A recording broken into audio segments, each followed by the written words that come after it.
Change narration, উক্তি পরিবর্তন।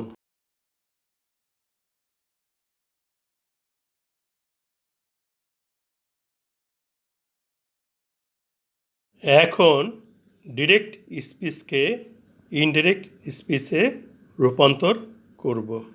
Reporting ভার্বের সাবজেক্ট রিনা আছে, রিনা বসবে। রিপোর্টিং ভার্বের পরে অবজেক্ট হিম আছে।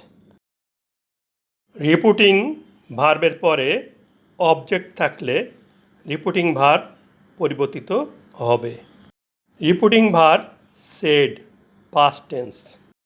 Reporting verb said past tense হওয়ায় পরিবর্তিত ভার্ব টেলের পাস্ট টেন্স টোল্ড হবে। তাহলে টোল্ড বসাই। টোল ভার্বের পরে প্রেপোজিশন টু বাদ যাবে। রিপোর্টিং ভার্বের অবজেক্ট হিম আছে, হিমই বসবে।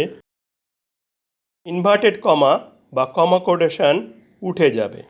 শেষ স্থলে কনজাংশন দ্যাট বসবে। রিপোর্টেড স্পিচটি হচ্ছে she will read a book. Reported স্পিচে শি এবং her third person.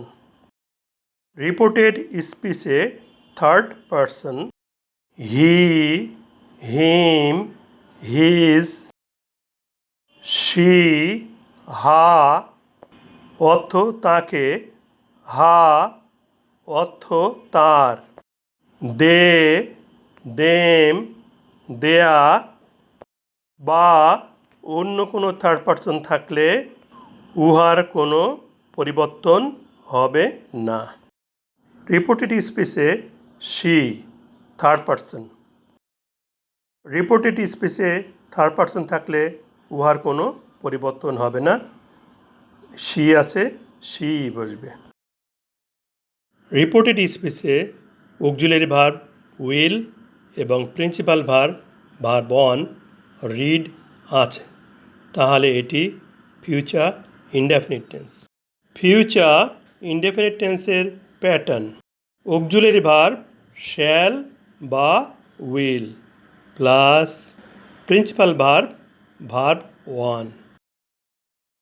Reporting verb said past indefinite টেন্সে আছে। Reporting verb past indefinite tense হওয়ায় রিপোর্টেড স্পিচের ফিউচার ইনডেফিনিট টেন্স পরিবর্তিত হয়ে ফিউচার পাস্ট হবে। শ্যাল উইলের ফর্মগুলো দেখে নেই। শ্যাল প্রেজেন্ট ফর্ম বা verb one, should past form বা verb two, will present form বা verb one, would past form বা verb two. Reporting verb said past tense হওয়ায় সাবজেক্ট সি এর সাথে উইলের পাস্ট টেন্স উড বসবে।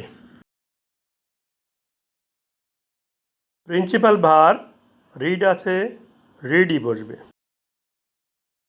এরপর রিপোর্টেড স্পিচে হা আছে থার্ড পারসন। রিপোর্টেড স্পিচে থার্ড পারসন থাকলে উহার কোনো পরিবর্তন হবে না। তাহলে হারের কোনো পরিবর্তন হবে না, হারই বসবে।